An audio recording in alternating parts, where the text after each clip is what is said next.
Hello my friend, welcome to Cryptonic one. बहुत बहुत स्वागत है मेरे चैनल में आपका। तो दोस्तों, आज हम हैं नाका मोटो गेम्स के पेज के ऊपर और हमने आज इसको एनालिसिस करना है और इसके बारे में कुछ बताना है आपको। कुछ क्या बताना है, जस्ट एक रिव्यू देना है। ये जो रिव्यू है एजुकेशनल पर्पज से है। ये अगर आप इस टोकन के अंदर इंटरेस्टेड हो तो ये सब बातें आपको पता होनी चाहिए। तो नाकामोटो गेम्स सबसे टॉप पे जाएंगे तो इसके ऊपर लोगो बना हुआ है नाकामोटो और बिटकॉइन का जो निशान है, उसके बाद टीएम लिखा हुआ है।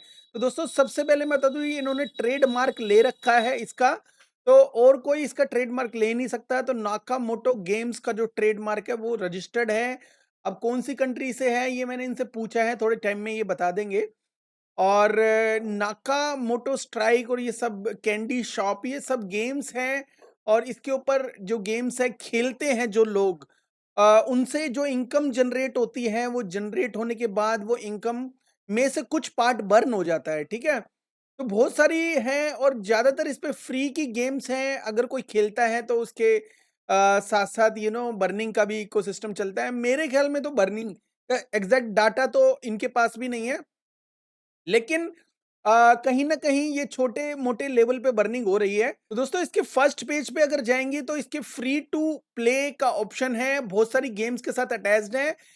शायद इसकी गेम खेलने से आप जो भी बंदा इसके जो टोकन जीतता है उसमें से कुछ टोकन बर्न हो जाते हैं, लेकिन खेलने के लिए इसको नाका के जो टोकन चाहिए होते हैं।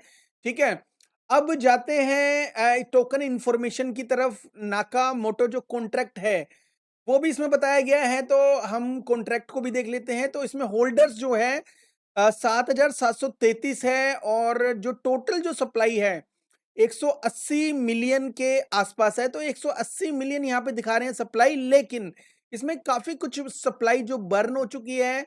और बर्निंग होने की वजह से क्योंकि ये डिसेंट्रलाइज्ड वे में बर्निंग नहीं थी, तो इसमें इसकी वजह से यहाँ पे जो बर्निंग है एग्जैक्ट डाटा नहीं है। तो कंफ्यूज नहीं होना, मतलब इसकी जो सप्लाई है ज्यादा से ज्यादा अगर लेके चलोगे तो टोटल जो सप्लाई दिख रही है, अगर हम कोइन जैको पे जाते हैं तो भी टोटल जो सप्लाई दिख रही है 180 मिलियन है।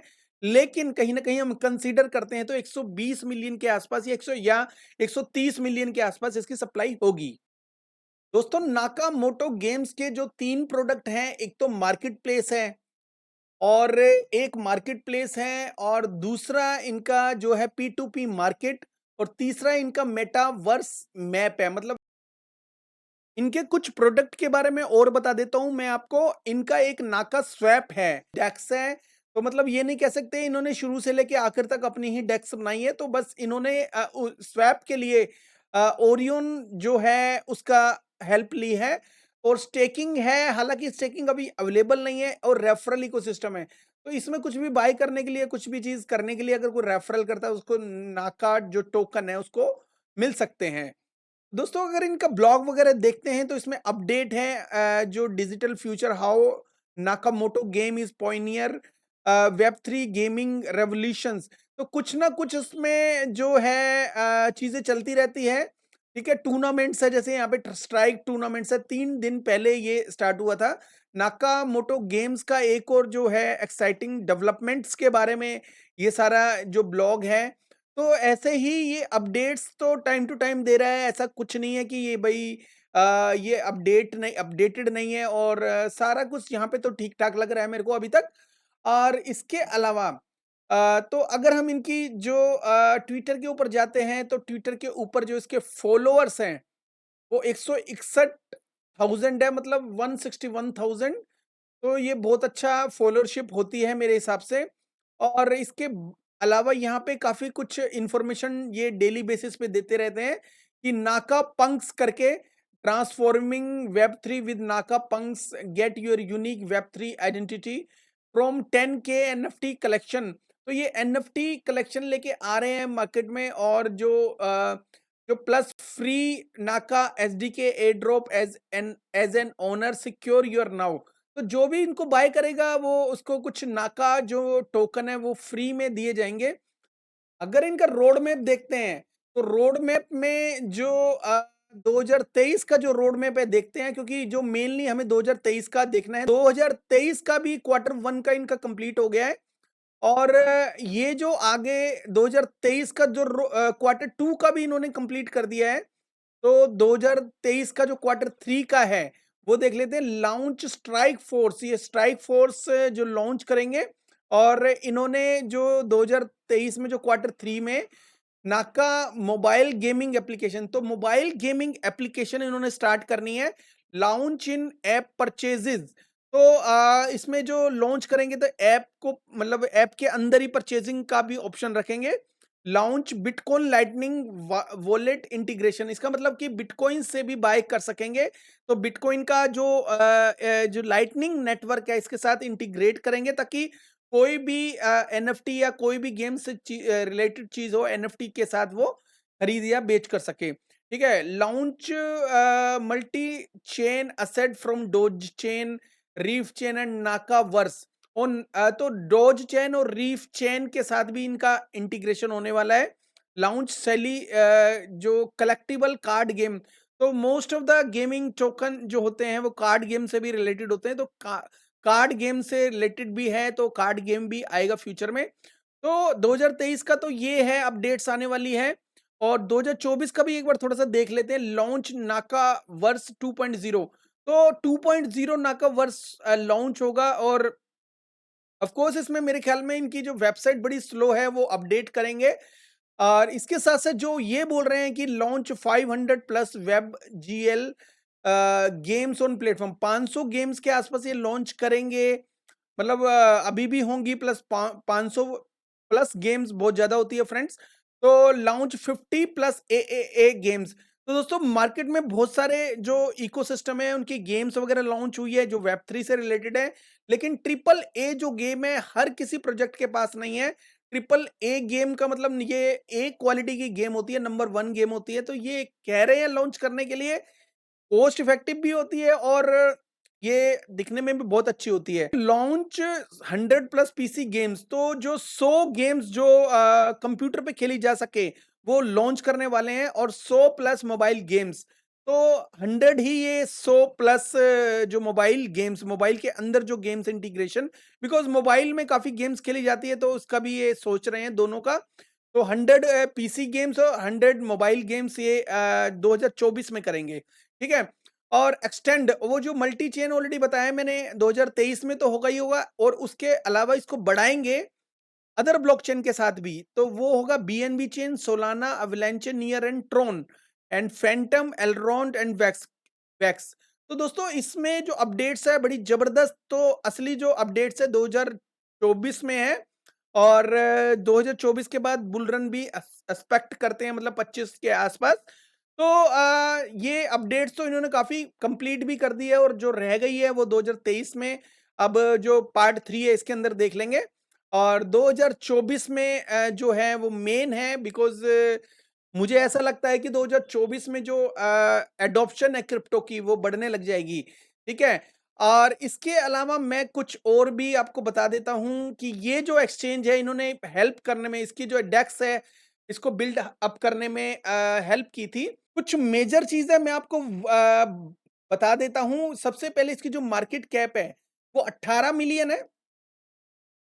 ठीक है। इसकी जो मार्केट कैप है 18 मिलियन है। इसमें स्टेकिंग बिल्कुल भी अवेलेबल नहीं है। इसके अंदर लॉगिन करना पड़ता है दोस्तों। जो सेंट्रलाइज चीजों में तो लॉगिन समझ में आता है, लेकिन डिसेंट्रलाइज्ड वे में लॉगिन मेरे को समझ में नहीं आता। बट फिर भी जब जहां तक ये जो प्रोजेक्ट है मुझे लॉयल दिखता है, उसका रीजन ये है कि इन्होंने ऑलरेडी अपडेट दे दिया है और सारे के सारे इन्होंने जो भी जो रोड मैप के हिसाब से सारी की सारी चीजें जो बताई थी वो सारी कंप्लीट की है। और 2023 में जो क्वार्टर 3 की चीजें हैं वो बाकी रह गई और 2024 में इन्होंने एप्लीकेशन और सब चीजों की अपडेशन के लिए भी बोला है ऑलरेडी। तो जब ये चीज कंप्लीट 2.0 नाकामोटो का कंप्लीट हो जाएगा, मतलब 2024 में, तो मुझे ऐसा लगता है कि सारा चीजें डिसेंट्रलाइज होने वाली है। और इसमें जो कनेक्ट नहीं कर सकते वो मैंने आपको ऑलरेडी बताया है, इसमें लॉगिन करना पड़ता है, कनेक्ट मेटामास्क से नहीं है। ओरियन डेक्स की जो किट है उससे इन्होंने अपनी डेक्स बनाई है और इसके अंदर मोस्ट ऑफ द चीज़ें फ्री गेम्स हैं और उसको जो भी जो गेम खेलता है उसके जो कुछ जो टोकन होते हैं मतलब जो विनर होते हैं, उसमें से कुछ पार्ट्स बर्न हो जाता है, ठीक है? अब ये जो एक्सचेंज है रजिस्टर्ड मैंने बताया ऑलरेडी कि ये रजिस्टर्ड है किसी कंट्री से आई थिंक ये जो कंट्री हांगकांग हो सकती है। रजिस्टर्ड जो है वो इनका ट्रेडमार्क है, अगर आप देखो तो टीएम लिखा हुआ है इनके ट्रेडमार्क के ऊपर। इन्होंने ऑलरेडी हांगकांग से भी रजिस्ट्रेशन के लिए अप्लाई किया हुआ है क्योंकि दोस्तों यूएसए में तो रजिस्ट्रेशन होना बड़ा मुश्किल है बिकॉज़ ऑलरेडी वो क्रिप्टो को इस वक्त अडॉप्ट करने से मना कर रहे हैं। लेकिन हांगकांग और दुबई और काफ़ी अच्छी-अच्छी कंट्रीज़ अडॉप्ट भी कर रही है, तो इन्होंने अपने लाइसेंस के लिए हांगकांग में ऑलरेडी अप्लाई किया है और जब भी जो एप्लीकेशन एक्सेप्ट हो जाएगी तो उसके बाद एक बड़ी अपडेट आ सकती है। मतलब इसके जो प्राइस को बढ़ भी सकता है, एडॉप्शन भी आएगी, हर चीज़ आएगी। इन्होंने जब जब एसडीके से नाकामोटो एसडीके से ये पूरा फीचर्स वगैरह बिल्डअप किए थे जब ये गेम्स वगैरह बनाई थी तो दोस्तों इन्होंने कुछ सर्टेन अमाउंट के जो टोकन थे वो बर्न किए थे, ठीक है? जो सर्टेन अमाउंट के जो टोकन जो बर्न किए थे, अब वो एग्ज़ैक्ट आइडिया इन्होंने मुझे दिया नहीं, तो मुझे मिला नहीं। तो मैंने इससे इनसे ये भी पूछा कि एग्ज़ैक्ट आप मतलब बता सकते हो कि कितने टोकन मेरे को मतलब अब मार्केट में हैं अवेलेबल, मेरे को कैसे पता चलेगा? तो इन्होंने कहा कि इट्स वेरी हार्ड उसमें आप आइडिया से कर सकते हो कि कुछ टोकन बर्न हुए हैं, इनको बर्निंग कितनी हुई है ये भी नहीं बताया और ये भी नहीं बताया आई थिंक इन्होंने कभी कैलकुलेट ही नहीं किया होगा और ये भी हो सकता है कि इनको खुद भी पता ही ना हो कि कितने बर्न हुए हैं और इसके जो 180 जो मिलियन टोटल और मैक्सिमम दिखा रहे हैं तो मैं ये कंसीडर करता हूँ तो 120 ही मिलियन टोकन अवेलेबल है मार्केट में और 2025 तक क्या पता इनके जो 100 मिलियन ही मार्केट में अवेलेबल हो या उससे भी कम 100 मिलियन के अलावा 90 मिलियन इनके बच जाएं क्या पता दो चार बर्निंग और कर दे मेजर तो 90 मिलियन ही हो तो दोस्तों क्या ये टोकन बहुत अच्छा कर सकता है इसका ऑल टाइम हाई देखें तो 6.71 सेंट $6 के आसपास गया था मतलब ऑलमोस्ट $7 तो $6.5 के आसपास हम कंसीडर कर लेते हैं तो ये गया था तो क्या ये अपना ऑल टाइम हाई तोड़ देगा दोस्तों सबसे बड़ी जो मेजर प्रॉब्लम होती है जो टोकन्स जो टोकनोमिक्स के अंदर वो होती है कि टोकन जो रेगुलरली मार्केट में आते रहते हैं और रेगुलरली मार्केट में आने की वजह से तो काफी ज्यादा अडॉप्शन हो नहीं पाती और टोकन सर्कुलेशन में रहते हैं जिसकी वजह से प्राइस नहीं बढ़ पाता और इन्फ्लेशन भी होता है किसी किसी प्रोजेक्ट में अभी रिसेंटली में मैंने पॉकेट नेटवर्क देखा था तो पिछले 1 2 3 साल के एक आध साल के अंदर उसमें इतना इन्फ्लेशन हुआ और लोगों के जो $1 से भी ऊपर इन्होंने बाय किए हुए थे अभी कुछ सेंट के अंदर आ गया है उनका टोकन का प्राइस ऐसे ही जो प्रोजेक्ट होते हैं इन्फ्लेशन की वजह से मारे जाते हैं लोग मारे जाते हैं उसके अंदर लोगों के जो पैसे होते हैं वो ऑलमोस्ट बहुत कम हो जाते हैं नथिंग के बराबर हो जाते हैं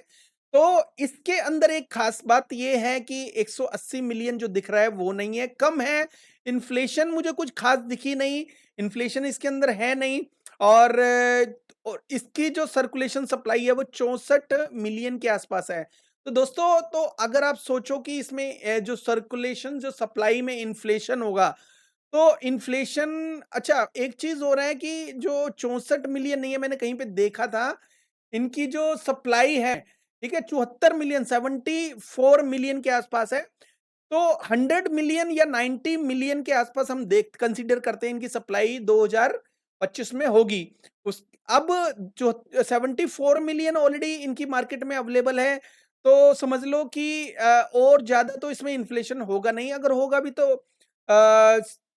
7-8 मिलियन हो सकता है ज्यादा नहीं होगा तो क्या इसमें टोकन को बाय करना चाहिए दोस्तों मेरे हिसाब से इस टोकन को बाय करने में कोई हर्ज नहीं है क्योंकि किसी भी तरह को कोई इन्फ्लेशन नहीं है और मार्केट में टोकन की बर्निंग ही होनी है और अगर बर्निंग होती है तो मैंने एक बताया कि 90 मिलियन और 100 मिलियन के आसपास इसके टोकन अगर आते हैं तो अगर इसका जो मार्केट कैप है 700-800 मिलियन जाता है या 700 एक अप्रोक्स लगा लेते हैं बिकॉज सप्लाई भी काफी कम है और एडॉप्शन इजीली हो जाएगी इसकी तो मैं 800 मिलियन के आसपास इसको मानता हूँ कि 800 मिलियन ये इसकी मार्केट कैप चले जाएगी।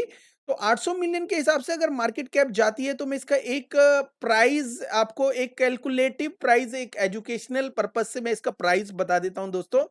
तो आपको एक आइडिया हो जाएगा कि भाई ये कितना जाने की कैपेसिटी रखता है मेरे हिसाब से, ठीक है? तो 800 मिलियन मैंने यहाँ पे कर लिया कंसीडर इसको कि इसकी जो मार्केट कैप है 800 मिलियन जा सकती है और इसको अगर हम देखते हैं कि अभी के हिसाब से तो दोस्तों ये 44x के आसपास जा सकता है, 44 टू 45x जा सकता है इजीली। अगर आप इसमें इंटरेस्टेड हो तो आप इसको बाय कर सकते हो। काफी एक्सचेंज है, बड़ी-बड़ी एक्सचेंज तो नहीं है बट हाँ एमएक्सी एंड कुकॉइन थोड़ी-सी अच्छी है, बिंगएक्स भी है, क्विकस्वैप डिसेंट्रलाइज्ड एक्सचेंज है और बिटमार्ट भी एक ठीक-ठाक एक्सचेंज है। तो यहाँ से बाय करना हो तो कर सकते हो बट मेरी कोई भी फाइनेंशियल एडवाइस नहीं होगी इसमें। बाकी इस टोकन में जो एप्रिसिएशन वैल्यू एप्रिसिएशन के चांसेस ज़्यादा हैं क्योंकि गेमिंग है और इसका जो रोड मैप है इसमें कुछ ये मतलब हम ये नहीं कह सकते कि भी किसी तरह का कोई इन्होंने कोई घपला किया या कुछ भी ऐसी चीज़ है। कुछ भी है टोकन प्ले हो रहे हैं मतलब इसकी गेम प्ले हो रही है, टोकन जनरेट हो रहे हैं, उनमें से कुछ टोकन बर्न हो रहे हैं। कुछ टोकन बर्न होने हैं, ज़्यादा अमाउंट में नहीं हो रहे। अब ज़्यादा अमाउंट में तो जब होंगे ना इनके जो टोकन मार्केट में भी ज़्यादा होंगे, इनके पास भी सप्लाई ज़्यादा होगी। 180 मिलियन में से 74 मिलियन के आसपास जो मार्केट सर्कुलेशन सप्लाई है मार्केट में और बर्निंग भी ऑलमोस्ट बहुत हो चुकी है। तो मेरे हिसाब से ये जो अपना जो ऑल टाइम हाई है वो इजीली ब्रेक कर देगा। तो अगर ऑल टाइम हाई भी ब्रेक करता है तो 8 से $10 ये इजीली जा सकता है। स्टेकिंग अवेलेबल नहीं है, अगर इसकी स्टेकिंग अवेलेबल है तो वो भी एक प्लस पॉइंट हो सकती है। बट इनकी स्टेकिंग अवेलेबल नहीं है तो आप स्टेकिंग तो कर नहीं सकते, इसको होल्ड कर सकते हो फॉर लॉन्ग टर्म। अगर आप इसको होल्ड करते हो और ये जो प्रोजेक्ट है अच्छा चलता है, अडॉप्शन अच्छे लेवल पे होती है, तो टाइम कौन सा है अडॉप्शन का दोस्तों?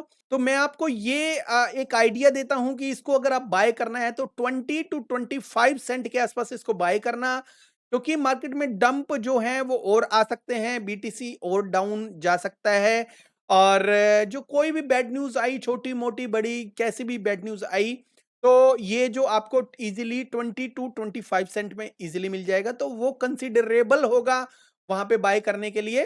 ठीक है, बाकी इस प्रोजेक्ट में मुझे कुछ ऐसा नहीं लगा जो फेक हो, जो चीज़ हो, बट जो मैंने बता दिया कि आप इनसे खुद भी पूछ सकते हो कि भई इनकी जो लॉगिन करना पड़ता है डिसेंट्रलाइज्ड और इनकी जो वेबसाइट है वो काफ़ी स्लो है। स्लो होने की वजह से कि ये होता है कि भाई स्लो वेबसाइट है तो चलो ठीक है यार, कभी फास्ट भी होगी क्योंकि इन्होंने ऑलरेडी एक अपडेट दिया है कि 2.0 अपडेट आएगी तो उसके अंदर ये शायद वेबसाइट वगैरह को सब कुछ चेंज करेंगे, डिसेंट्रलाइज्ड वे में करेंगे। जब भी इनकी एप्लीकेशन आएगी तो फीचर्स और गेम्स और काफी चीजें बढ़ जाएगी। लेट्स सी फ्यूचर में क्या होता है। ये कंसिडर कर सकते हो इस नाकामोटो गेम्स को। एक्चुअली दोस्तों बहुत सारे लोग मेरे को बोलते हैं कि इस टोकन का रिव्यू कर दो, उनसे मैं पहले ही से सॉरी बोलता हूं कि मेरे को एक्चुअली ना रिसर्च करने का जो टाइम होता है ना वो पता नहीं चलता कब खत्म हो जाता है। खत्म मतलब एक प्रोडक्ट को अगर देखते हैं ना कि भाई एक प्रोडक्ट को हम 1 घंटे में कर लेंगे, 2 घंटे में, तो ऐसा कुछ नहीं होता। जब किसी चीज को रिसर्च करना पड़ता है ना तो उसमें टाइम का पता ही नहीं चलता कितना, और बहुत सारे प्रोजेक्ट है लाइन में। और मेरा एक प्रीमियम ग्रुप भी है, उसमें भी कुछ प्रीमियम लोग हैं तो उनको भी बताना होता है, उनको भी देखना होता है। नॉर्मल ग्रुप भी है तो उनको भी देखना होता है। तो कहीं ना कहीं रिसर्च मेरी हमेशा जारी रहती है। तो उसके रिसर्च के अंदर जो प्रायोरिटी जो होती है, जो प्रीमियम लोगों को होती है, जो प्रीमियम ग्रुप में है, तो उनको पहले देखना होता है, दूसरों को बाद में देखना होता है। तो ये सब चीजों के अंदर टाइम जो है, कई टोकन्स को मैं रिव्यू कर नहीं पाता, तो उन लोगों को सॉरी बोलता हूँ और उनको पेशेंस रखनी चाहिए और कुछ टाइम मुझे देना चाहिए। उस टाइम के हिसाब से मैं उनके टोकन्स मैं ज़रूर रिव्यू कर दूँगा, स्लो एंड स्टडी, लेकिन जो है हम रेस को विन ज़रूर करेंगे। तो छोटा-सा अपडेट था नाकामोटो गेम्स के बारे में। आई होप आपको अच्छा लगा होगा और आपको सब कुछ समझ में आ गया होगा। तो मैं इजाज़त लेता हूँ, फिर मिलेंगे नेक्स्ट वीडियो में और तब तक आप मेरे चैनल को सब्सक्राइब कर सकते हो और मेरा जो टेलीग्राम ग्रुप है क्रिप्टोनिक वन, उसको जॉइन कर सकते हो। If you want to join my premium group, आपका हमेशा से प्रीमियम ग्रुप में वेलकम है। Thank you so much, have a good one, take care and bye bye.